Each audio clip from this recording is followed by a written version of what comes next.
Boa tarde, benvidas e benvidos a esta sesión do seminario sobre Europa Fortaleza, Fronteiras, Valados, Migracións, que forma parte do ciclo xa ben coñecido por moitos de vós, participantes, adoitades participar habitualmente, os sentidos das culturas. Hoxe, compráceme presentarvos a ponente, Montserrat Guibernau, que non por ben coñecida polos seus libros sobre o nacionalismo, as nacións sen Estado, as investigacións tamén sobre migracións, investigacións teóricas, porque ela comenzou no ámbito da filosofía social e política, facendo a súa tese no King's College en Cambridge, e a donde, pois, despois de traballos múltiples en libros e as súas estadías de investigación, profesora nas universidades na Open, en Londres, pois volveu recalar en Cambridge. É ben coñecida, como digo, polos seus traballos sobre etnicidade, sobre as nacións en Estado, e a última obra, Belonging, que ten moito que ver con esa idea de pertenza, precisamente, que hoxe vai abordar aquí e que saiu en inglés hai pouco tempo e sairá na versión española pois en Editorial Trota en pouco tempo. É un placer porque é unha persona que ten traballado non só na dimensión estricta da nación,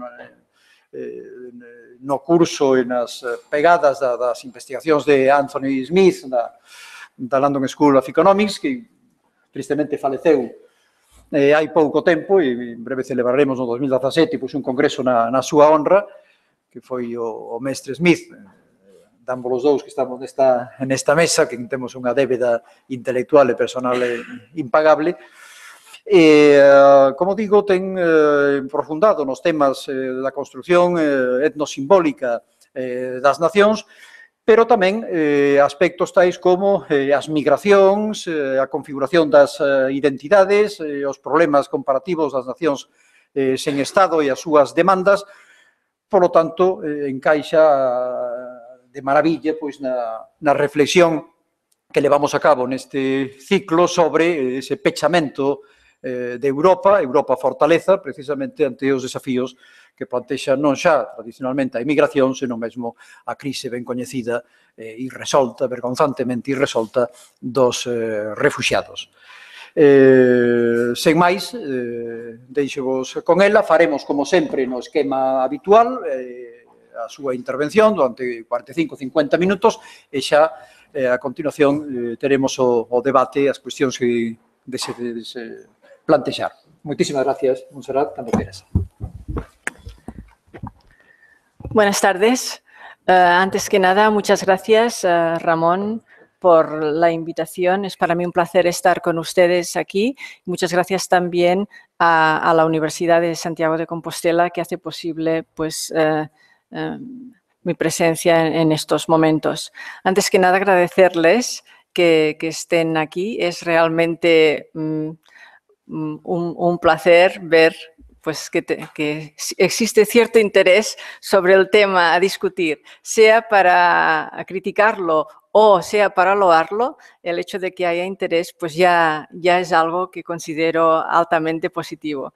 Así que muchas gracias.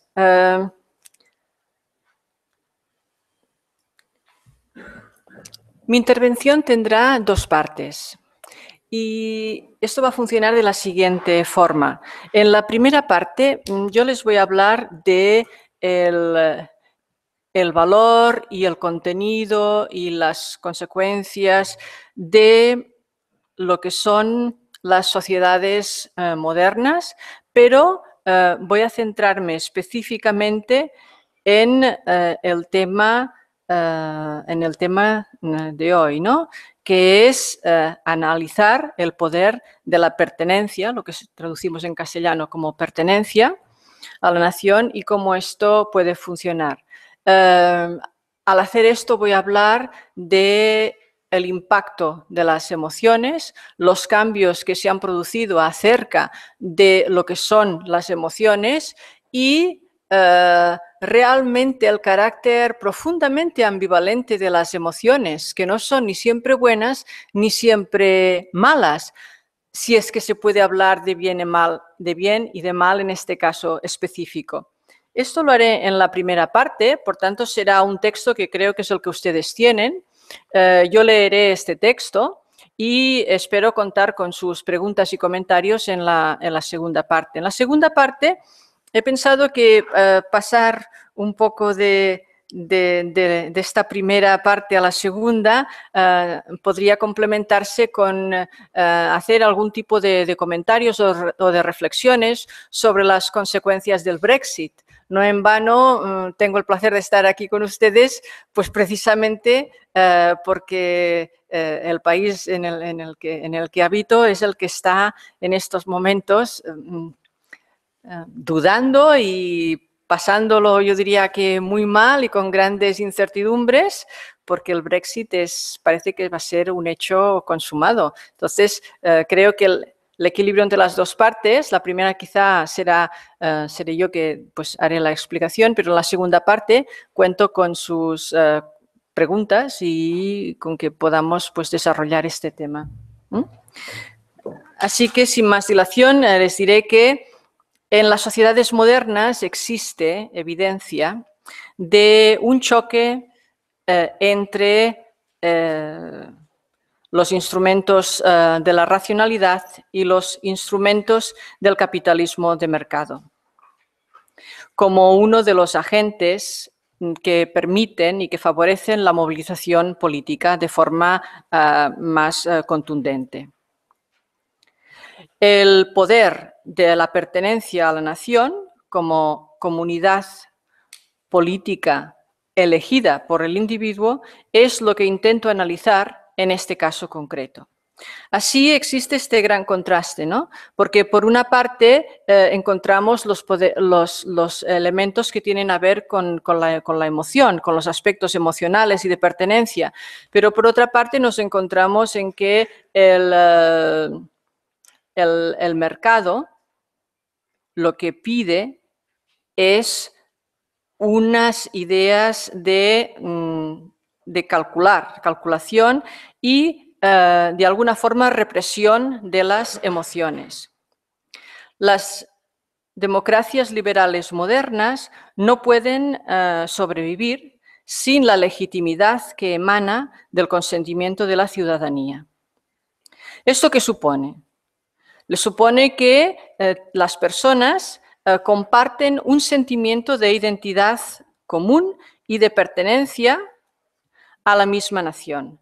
Pero para ser efectivos, el sentimiento de pertenencia, el sentimiento de lo que denomino belonging, debe cumplir dos condiciones. La primera, que esté compartido o sea compartido por una parte sustancial de la población. La segunda, que sea capaz de generar lealtad hacia la nación, al mismo tiempo que generar sentimientos de solidaridad hacia los conciudadanos. Ya ven que en principio esto es un tema bastante, son unos objetivos bastante ambiciosos. Después tendremos que ver si realmente esto es posible en las sociedades que tenemos hoy en día, tal y como están estructuradas, o si es que hay algunos cambios, algunos modelos que deberíamos de desarrollar un poco más. Considero que es muy importante promover un sentimiento de solidaridad entre los miembros de una comunidad. Esto es importante y el Estado-Nación valora también que exista esta relación. Esto no significa que todos los ciudadanos experimenten el sentimiento de pertenencia de la misma manera o centren sus sentimientos de attachment, es decir, sus sentimientos de cercanía sobre los mismos elementos o con la misma intensidad. Existe, por tanto, una diversidad en la forma en que las personas interpretan estas distintas situaciones. Lo que sí es cierto es que esto asume que debe existir un sentimiento de objetivo común, que generalmente es explicado por la fuerza de un vínculo emocional entre los ciudadanos, entre distintos ciudadanos. Compartir un sentimiento de pertenencia no implica que la ciudadanía es homogénea, aunque en algunos momentos sí que existe un grado de diferencia que se mantiene constante entre los dos casos concretos. Actualmente, la mayoría de las democracias liberales son multinacionales o multiétnicas y contienen algunos grupos que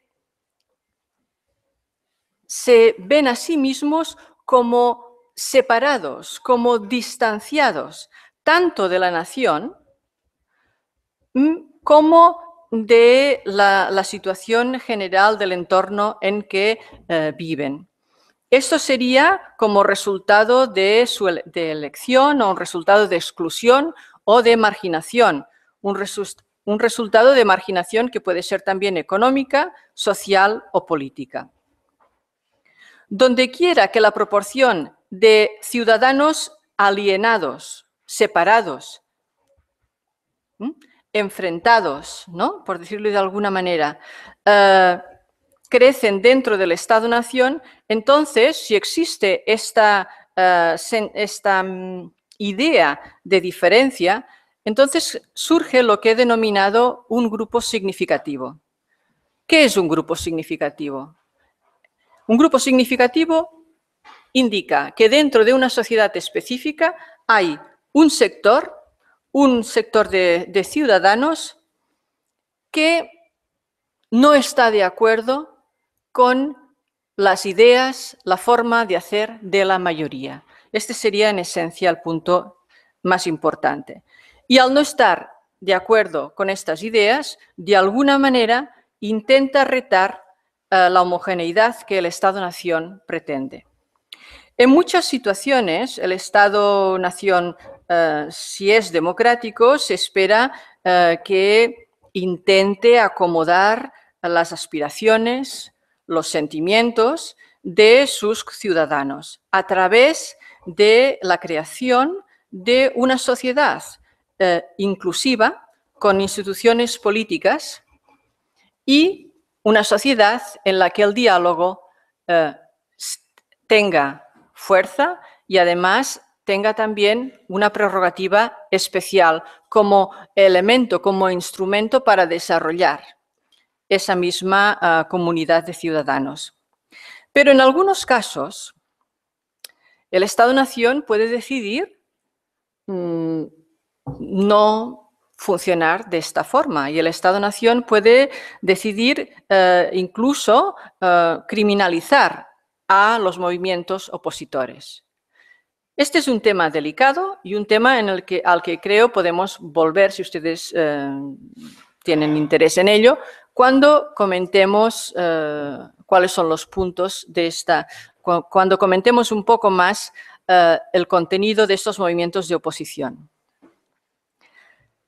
En esta situación, todo dependerá del nivel de respaldo popular obtenido por la mayoría del grupo significativo y dependerá también del deseo de negociar, de la voluntad de alcanzar un acuerdo aceptable por ambas partes.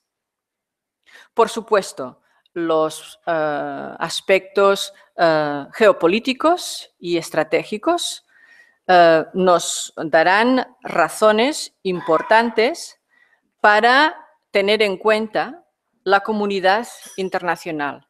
Todo esto nos lleva a una situación en la que la intensificación de la globalización lo que hace es acentuar todos estos puntos y, de alguna forma, hacerlos más complejos. Para sobrevivir y probar su legitimidad, de acuerdo con sus credenciales democráticas, el Estado-nación desarrolla estrategias para generar un sentimiento de pertenencia y lealtad entre los individuos. Les digo pertenencia y lealtad entre los individuos. Se lo estoy diciendo y estoy leyendo esto en un momento en que precisamente esta lealtad y este sentimiento de pertenencia, vemos que en algunos casos no funciona. El ejemplo concreto que les daría es, y después podemos comentarlo si les parece, es decir qué ocurre con jóvenes nacidos, educados en el Reino Unido que han ido a la universidad, han desarrollado sus estudios y que en estos momentos están luchando con ISIS y están luchando en contra de los valores que diríamos occidentales. Es decir, ¿qué ocurre? ¿Cómo es esto? ¿No? Que se ha sembrado un tipo de acción y el resultado es tan distinto. Esto, este punto específico en el Reino Unido es objeto de grandes diferencias, divergencias y, diría yo, de gran preocupación dentro de la sociedad. Permítanme continuar con lo que estábamos diciendo. La construcción de la identidad nacional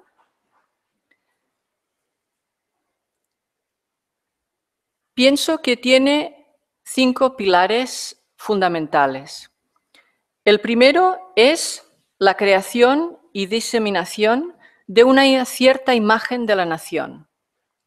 El segundo es la creación y difusión de un número de símbolos y rituales encargados o que tienen la misión de reforzar un sentimiento de comunidad entre los ciudadanos. El tercero es la influencia del desarrollo de la ciudadanía y todo lo que conlleva el derecho a la ciudadanía dentro de una sociedad democrática y legal. Entonces, diría en este tercer punto que el avance de la ciudadanía supone la creación de derechos civiles, de derechos legales, de derechos políticos, de obligaciones también, por supuesto, y también de derechos socioeconómicos. Al hacer esto, el Estado-nación está, de alguna forma, está promoviendo que exista un sentimiento de lealtad de los ciudadanos hacia ese Estado, este Estado que les da estas prestaciones y este Estado que los acepta de esta forma específica. La nación, el Estado-nación facilita el crecimiento de sentimientos de lealtad hacia sí misma, pero también establece una distinción crucial entre quienes están incluidos y quienes están excluidos, entre los que están dentro y los que están fuera. Parece que hay dentro alguno que se ha colado y no tendría que estar por aquí, porque oigo unos ruidos un poquito raros. Si pueden arreglarlo, se agradecerá. Volvamos también a este tema. Es muy importante establecer la distinción entre los que están incluidos y excluidos dentro de la misma sociedad. La diferencia entre los que tienen los derechos de ciudadanía y los que no tienen los derechos de ciudadanía. Actualmente, este es un punto muy controvertido y muy difícil de resolver. El cuarto punto sería la construcción de enemigos comunes. Un enemigo común es el mejor antídoto para la diferencia, al menos esto es lo que se dice. De ahí que las guerras en muchas ocasiones se han definido como situaciones en las que los individuos deben unirse y es esta lealtad al Estado, en este caso específico, o a la institución que se esté hablando, si no se habla del Estado, pero yo hablaría del Estado. La construcción de nuevos enemigos es algo que genera automáticamente algún tipo de solidaridad. Hay que decir que en el número 5, punto número 5, que la progresiva consolidación de la educación nacional y los media se han transformado actualmente en instrumentos importantes de la diseminación de una particular imagen de la nación, con sus símbolos, sus rituales, valores, principios, tradiciones, enemigos comunes y, más crucialmente aún, con una definición de lo que debe ser un buen ciudadano. La idea del buen ciudadano deberíamos preguntarnos actualmente cómo se define y desde qué puntos de vista, porque los resultados que fuéramos a obtener van a ser bastante distintos y son básicos para el desarrollo de cualquier sociedad. Ahora quisiera apartarme un poco de este tema que es bastante muy académico y me gustaría hablar de las políticas del simbolismo y el ritual.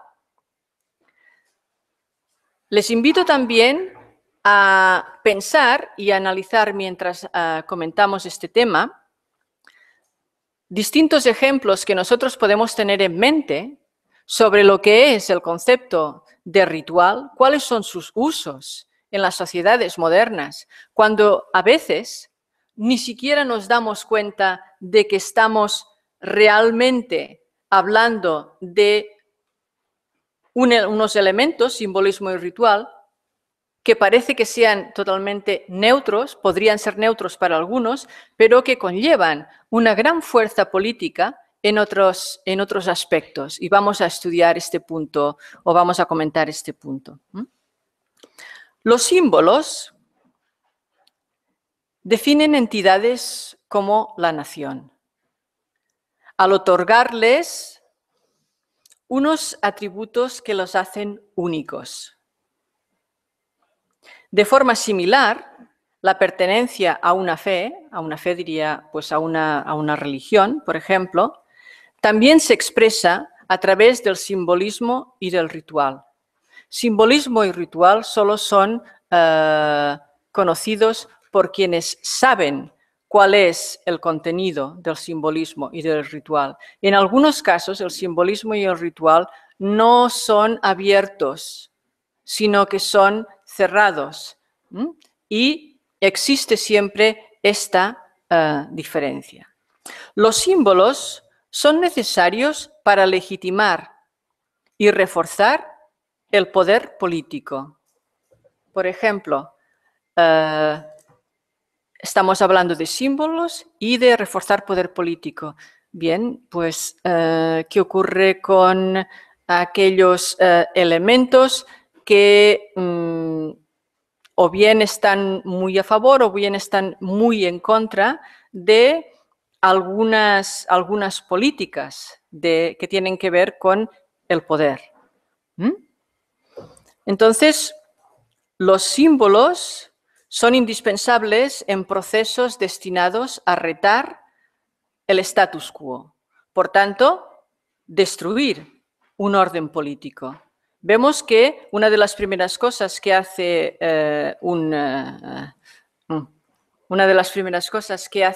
alguien que quiere cambiar un régimen político es cambiar las insignias, cambiar los colores, cambiar los símbolos, cambiar las banderas. Esto es precisamente lo que vemos. Se está buscando legitimidad y la legitimidad es otorgada por los símbolos que representan en cada caso una situación distinta. En estas situaciones que estaba describiéndoles ahora, se da el caso, generalmente, de que puede surgir una élite nueva, una élite alternativa. Es decir, si este régimen se deteriora y desaparece, entonces existe el esfuerzo de tener que recrear otra élite y que funcione también de esta misma forma. El reto de la élite es ver qué nivel de respaldo puede conseguir. La élite, podremos continuar llamándola élite cuando adquiere la fuerza, el poder y el respaldo. Si no, desaparecerá. Desaparecerá totalmente. Por eso es tan importante ver cuál es el papel, cuál es el rol de los símbolos en cada uno de estos casos. La consolidación del poder no es automática. Hay algunos casos en los que el poder no llega a consolidarse.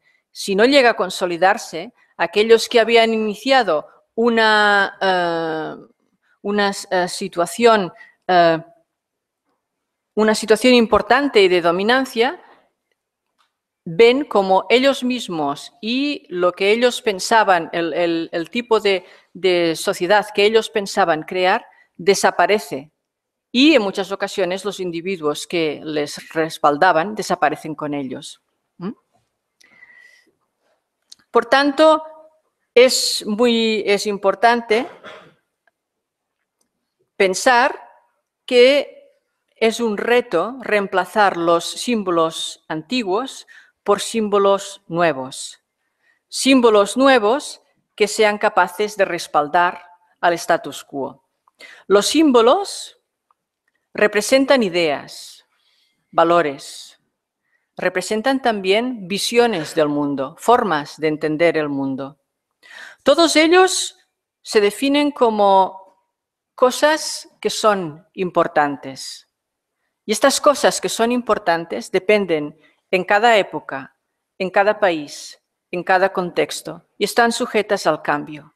Si ustedes han leído Zygmunt Bauman nos habla de que hoy en día la situación es muy difícil en todas partes y lo que hay que aspirar es a poder mantenerse a flote. Bueno, esto es lo de la modernidad líquida, ¿no? Así que yo les invito por unos minutos a flotar un poco y ver que esos símbolos, el hecho de que floten o desaparezcan, nos da un mensaje realmente interesante acerca del país, acerca del contexto en el cual nosotros estamos estudiando, analizando en estos momentos. Los símbolos son poderosos, tienen poder. Hay quien muere por los símbolos. Recuerden estas imágenes típicas, si han leído Durkheim, seguro que han leído Durkheim, por ejemplo. ¿Por qué el último soldado herido se muestra orgulloso e intenta mantener la bandera de su grupo por encima de todo? Bueno, pues precisamente porque no es la bandera lo que es importante es lo que representa esa bandera. Y esa representación puede tener visiones, imágenes diferentes en cada caso. Los símbolos provocan emociones fuertes y una de las cosas que los símbolos pueden hacer es promover acción social, incluyendo la movilización política.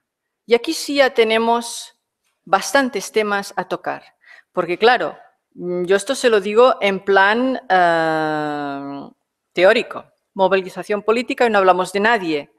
Ya hablaremos de casos concretos dentro de unos minutos, pero es cierto que hay que tener en cuenta este aspecto específico. Los símbolos solamente tienen valor, significado y poder para aquellos que son capaces de reconocer qué representan. Porque si no se sabe, entonces la persona puede negligir ¿Qué es un símbolo? Piensen, por ejemplo, es un símbolo, el símbolo de la masonería, los masones. Hay algunos símbolos que no son símbolos sabidos automáticos, no. Son símbolos que solo aquellos que pertenecen al grupo, generalmente un grupo pequeño, pueden entender. Por tanto, veamos que estando en la misma sala, escuchando las mismas palabras y mirando la magnífica vista por la ventana, ahora con la puesta de sol, estamos viendo mensajes que son radicalmente distintos en cada caso concreto. Entre los símbolos más potentes están los símbolos que representan la pertenencia a un grupo. Y entre los grupos que destaco sería la nación como símbolo, una fe, lo que diríamos una religión, o la pertenencia a otro grupo o comunidad. Aún así, no es lo mismo ser consciente del significado de un símbolo que identificar al símbolo. No es lo mismo estudiar el símbolo como algo que está ahí fuera, como entender el símbolo como algo que tiene valor y consecuencias para mí, cada uno de ustedes. Porque la perspectiva entonces cambia, entonces varía, ¿no? En aquellas situaciones en las que el miembro de un grupo observa un símbolo particular como un signo de fuerza, esto puede llevarnos a establecer un contraste entre la fuerza de algunos símbolos y la debilidad de otros símbolos.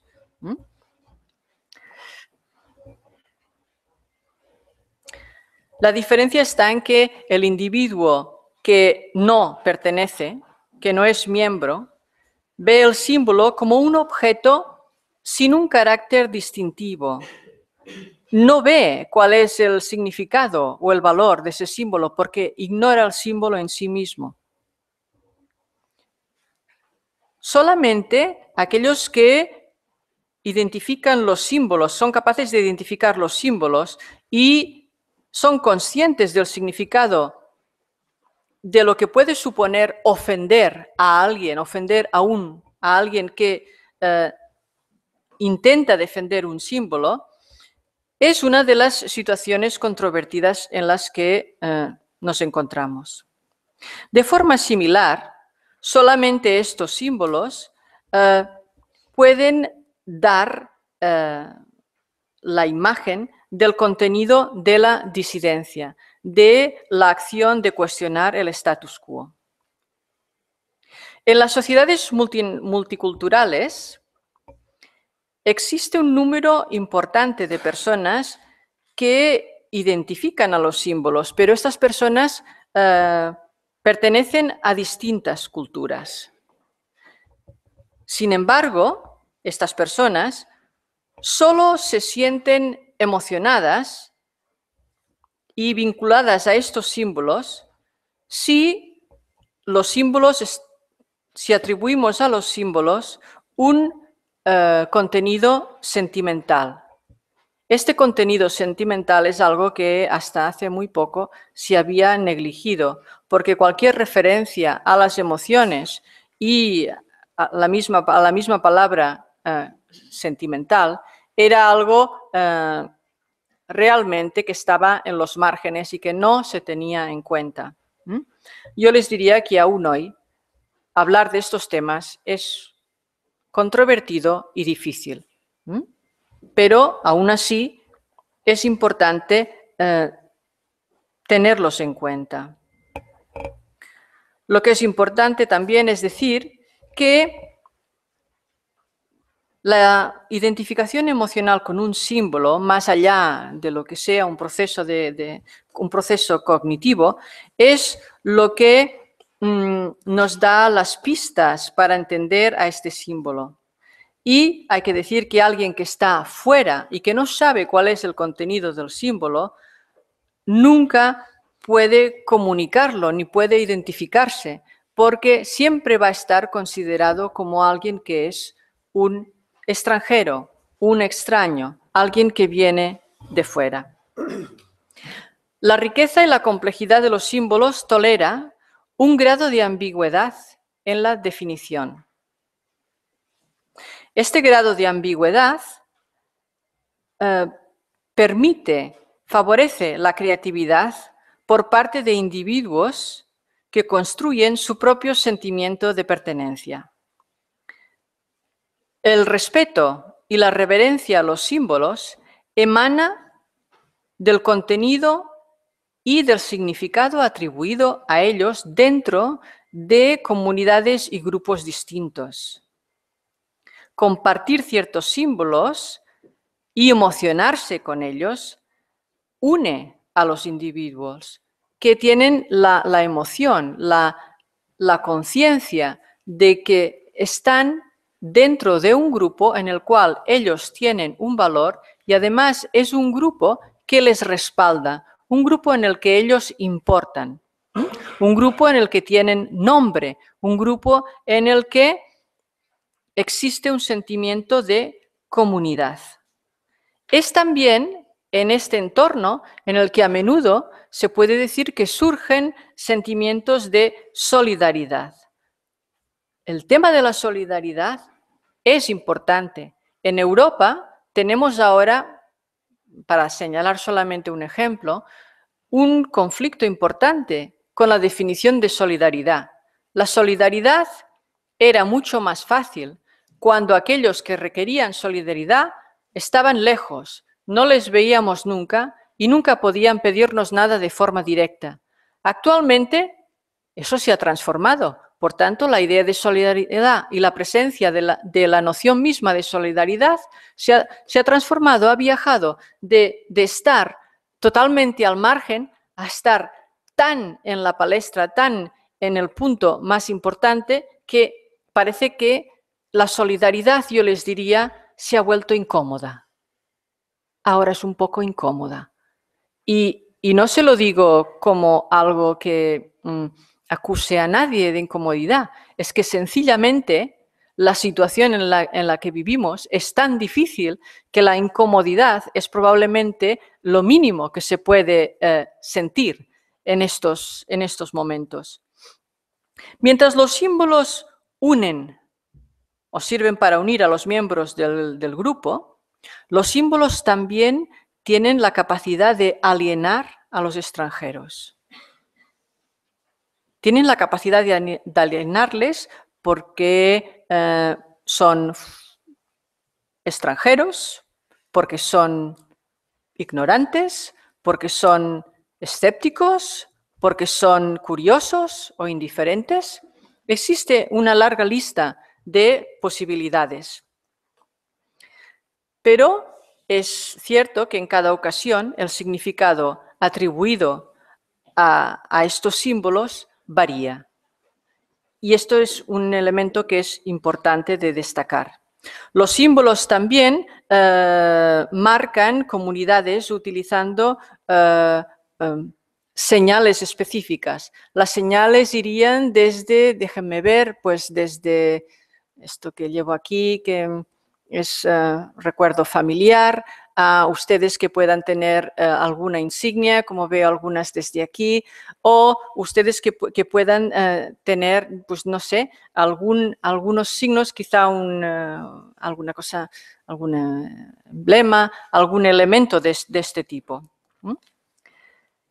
Por tanto, existen signos visibles y signos invisibles que actúan de forma distinta. Entre los primeros están los uniformes, los peinarse de una forma determinada, vestirse de forma determinada, saludar de forma determinada. Y entre los últimos existe, por ejemplo, la utilización de rituales, generalmente ancorados en experiencias que están en el pasado o en experiencias de discriminación en el pasado. ¿Cuáles serían ejemplos de estos últimos? Pues serían, por ejemplo,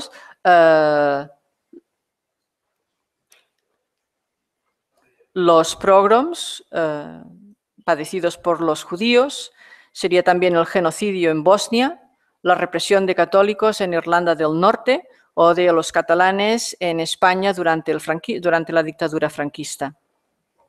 Así, para poder dar sentido y para crear también un nuevo entorno sociopolítico, hay que avanzar en el punto de vista en el que se está analizando las cosas. Pienso que uno de los puntos importantes en estos momentos es intentar ver cuáles serán la forma en que el futuro se desarrollará en términos políticos y sociales. Y pienso que hay que ir pensando en el más allá de los momentos en los que vivimos ahora. Porque la sociedad se mueve a un ritmo realmente muy rápido y no hay que estar simplemente pensando en el presente. Por supuesto que el pasado es una base, pero no solamente pasado y presente, sino futuro, porque el ritmo se ha acelerado hasta tal punto que no podemos realmente quedarnos en uno de estos puntos, en una de estas dimensiones, ignorando la posibilidad de las demás. Ahora, como ejemplo, les daré pues, una información sobre el papel de los símbolos y del cambio de régimen en la Alemania unida. Después de la Segunda Guerra Mundial, Alemania estaba dividida en 4 sectores militares, controlados por Francia, el Reino Unido, Estados Unidos de América y la Unión Soviética. El 23 de mayo de 1949, el sector controlado por Francia, el Reino Unido y los Estados Unidos de América se transformó en la República Federal de Alemania. Y se centró en la influencia americana y economía de mercado. En octubre de 1949, el sector controlado por la Unión Soviética se transformó en la República Democrática Alemana y adoptó el comunismo. La Guerra Fría dividió a Alemania en 2 partes y promovió la creación del muro de Berlín, con sus checkpoints. Supongo que bastantes de ustedes tienen experiencia directa de esto, ¿no? En noviembre de 1989, la sociedad civil berlinesa promovió una serie de movilizaciones que estaban para derrotar, para hacer caer estos puntos, ¿no? Y toda esta transformación que les cito aquí, lo que hace es ver cuál fue la evolución específica del uso de los símbolos en estos distintos puntos. Por ejemplo, hemos visto los símbolos y la forma en que se utilizaron en la reunificación alemana, pero también podemos verlo a través del valor y la fuerza y la significación dada a la Puerta de Brandenburgo y a la caída de la muralla de Berlín, por ejemplo. Estos serían los puntos que pueden ejemplarizar de una forma muy breve esta ambigüedad. Para concluir, hablaremos de lo que denomino la necesaria ambigüedad de los símbolos. Los símbolos son importantes porque representan las aspiraciones y los valores de las personas. Evocan momentos tanto de alegría como de pena. Los símbolos siempre están ahí para dar un mensaje que siempre es distinto y que se adapta a los ojos de quien quiere recibir este mensaje o de quien quiere recibirlo no a través de la visión, sino a través del oído, a través del conocimiento. Los símbolos aparecen como pilares del individuo que ayudan a creer y a crear la identidad individual, al ayudarles a dar sentido a sus propias vidas y también dar sentido a la comunidad como tal. Para satisfacer esta tarea que es realmente importante y difícil, los símbolos deben retener algún tipo de ambigüedad que permita una variedad de significados. El simbolismo y el ritual se emplean para señalar puntos de transición a lo largo de la vida. Existe un amplio abanico de rituales de iniciación en distintos países, en distintos contextos. El objetivo de estos rituales de iniciación es generar un orden de predictibilidad. Es decir, en momentos difíciles, un símbolo ayuda a superar estos momentos. Evidentemente, esto hay que desarrollarlo un poco más detalladamente, pero esta es la idea. Diríamos que el miedo a lo desconocido es capaz de generar unos sentimientos profundamente significativos para el individuo. Y estos sentimientos se transmiten a la ciudadanía a través del ritual y también hay que decir que bien a menudo incluyen una serie de situaciones en las que se prueba la capacidad del individuo. Esta capacidad del individuo de estar a la altura de lo que se espera de él. Es un poco probar, bien, ¿es usted o eres tú ya una persona madura y por tanto se te puede tratar como tal? ¿O aún eres alguien que es incapaz de por sí mismo aceptar las dificultades, aceptar las condiciones de lo que requiere ser un adulto, de lo que requiere ser un miembro? Esto más que nada es antropológico, lo que les comento, pero sí que pienso que tiene valor para entender las situaciones actuales.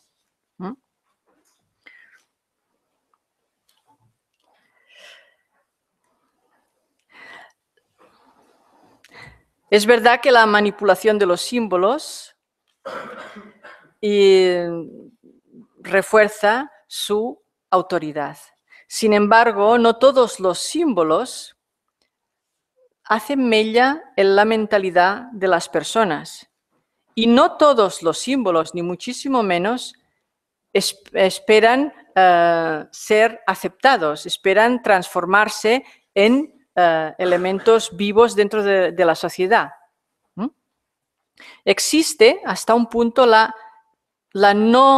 incapacidad de predecir si realmente los individuos van a aceptar ese símbolo y por tanto van a estar dispuestos a realizar sacrificios para defender no el símbolo, sino lo que el símbolo representa y dar también oportunidades para ello. La pertenencia a la nación se presenta a través del simbolismo y el ritual. Por ejemplo, llevar un tipo de ropa específico, llevar el pelo arreglado de alguna forma específica, el canto de cantos específicos. Con esto estoy haciendo referencia a Durkheim y toda la idea de estar en una sala con un grupo de personas distintas, bueno, pero en este caso pienso que las diferencias son muy grandes. Cuando Durkheim decía, existe la fuerza de este grupo, es cuando todo el grupo, siguiendo a un líder, es capaz de identificarse, es capaz de defender una idea común, es capaz de actuar al unísono. Esto se puede aplicar a contextos bien distintos, pero sí que era esta la situación. Aquí evoco las teorías de Kerzer, que durante la Revolución Francesa nos recuerda que aquel que llevaba pues, unos pantalones de un color que era prohibido o de un, ¿cómo se dice? Length, que no eran suficientemente largos o suficientemente cortos, y no eran, sí, como los sans-culottes, ¿no? Que no eran, era realmente, estas personas estaban arriesgando su propia vida, no es que hubieran hecho nada, son los símbolos, aquellos símbolos que incluso algunos de ellos no reconocían, pero otros de fuera sí, y por tanto la acción tenía lugar en este contexto, ¿no? Ya vamos terminando. Les diría que Lynn Hunt, la historiadora francesa, nos dice que cada día los símbolos expresan la situación política, el punto político de la persona, y al hacer esto están manifestando su adherencia o no a cuestiones específicas. Yo les diría, para terminar, que es a través del simbolismo y del ritual que la colectividad se define a sí misma con nombre propio. Por ejemplo, los ingleses, un nombre propio. Ahora, claro, con el Brexit ya veremos si con un nombre propio que es los ingleses tenemos suficiente, porque los ingleses no todos están por la misma labor, por tanto, habrá aquí ya alguna diferencia, ¿no? Entonces, dice, otros grupos con nombre propio serían los ingleses, como les decía, los judíos, los masones, los católicos, y establecen su propia imagen dentro del simbolismo, esto es. Los símbolos otorgan contenido al ritual y reconocen el ritual como un instrumento poderoso, no solamente para preservar la tradición, sino también para innovar y transformar lo que era la tradición pasada en una situación completamente nueva y distinta. As Mary Douglas escribe, es imposible tener relaciones sociales sin actos simbólicos. Los símbolos se sacralizan a través del ritual. Yo ahora lo dejaría aquí y les invitaría o les tentaría a comentar si les parece oportuno, o bien algún tema o algún aspecto de lo que le hemos comentado en mi intervención, o si tal vez tendrían interés en comentar o hacer algunas preguntas sobre el Brexit. Estoy totalmente a su disposición. Muchísimas gracias.